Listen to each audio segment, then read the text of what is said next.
Доброе утро 5 июня.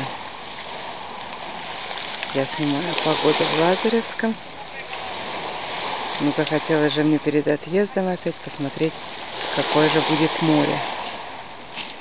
Ну вот уже шторм, слава богу, прекратился.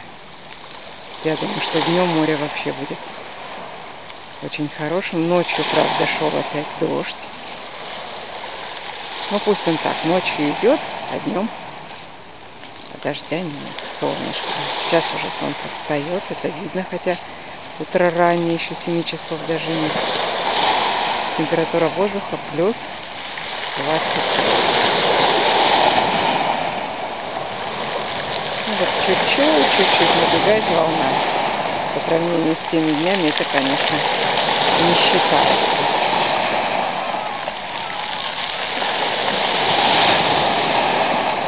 Купаться вполне можно.